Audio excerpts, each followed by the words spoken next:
GDP गणना की नई सीरीज में डिस्क्रिपेंसी कंपोनेंट शामिल नहीं होगा। मंगलवार को सांख्यिकी मंत्रालय ने नई जीडीपी सीरीज को लेकर दूसरा डिस्कशन पेपर जारी किया है, जिसमें कहा गया है कि नई सीरीज में 2022-23 को आधार वर्ष चुना गया है और नई सीरीज के आधार पर ग्रोथ का पहला अनुमान फरवरी में जारी होगा।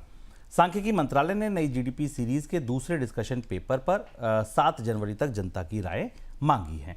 सर, नई सीरीज में क्या बदलाव होने जा रहे हैं और खर्च की गणना कैसे बदल जाएगी? जीडीपी की नई सीरीज आ रही है और जैसा शुभम ने आपको बताया कि डिस्क्रिपेंसीज एक बड़ा हिस्सा था जीडीपी का, जिससे जो मिसमैच दिखाई देता था। जीडीपी में एक तरफ खर्च होता और दूसरी तरफ इनकम होती है और दोनों के बीच का जो अंतर होता है वो डिस्क्रिपेंसी के तौर पर दिखाया जाता। इसे हटाया जा रहा है। इसको लेकर पारदर्शिता के तमाम सवाल उठेंगे, लेकिन जो बदलाव होने जा रहे हैं उसमें यह है कि 2022-23 नया बेस ईयर होगा, आधार वर्ष होगा, जिसको बेस मानकर कैलकुलेट किया जाएगा।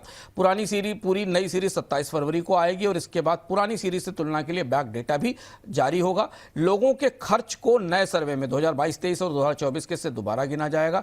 खासतौर पर इसमें GST, digital payment, company filing, online shopping data से असली खर्च पैटर्न को बेहतर तरीके से पकड़ने की कोशिश की जाएगी। खर्च के ढांचे में जो बदलाव होने वाले हैं उसमें जीडीपी के खर्च में जो ऑनलाइन खर्च का हिस्सा है उसे बड़ा हिस्सा दिया जाएगा, जिसमें fintech app, transport, online food order और ऑनलाइन ओटीटी के मनोरंजन, इन चीज़ों को शामिल किया जाएगा जो पुराने इंडेक्स में नहीं थे।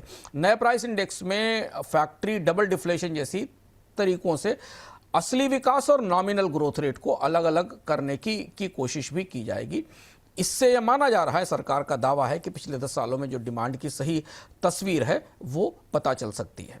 सर, क्या व्यापक असर होंगे इसके जीडीपी का? जब ये कहिए कि रूप बदल जाएगा तो जो नया आंकड़ा आएगा, नया तरीका आएगा, क्या व्यापक असर होंगे इसके? यह महत्वपूर्ण बात देखना जरूरी। जो मोटे तौर पर इस दस्तावेज से हमें समझ में आ रहा है उस हिसाब से नई सीरीज से अर्थव्यवस्था में बढ़ोतरी ज्यादा दिखाई देगी। करीब ओवरऑल आकार 8 से 12% तक बढ़ सकता है अर्थव्यवस्था का। सेवाओं का हिस्सा और ज्यादा बढ़ेगा जो 60% के ऊपर है। कृषि के हिस्से में और ज्यादा कमी आएगी।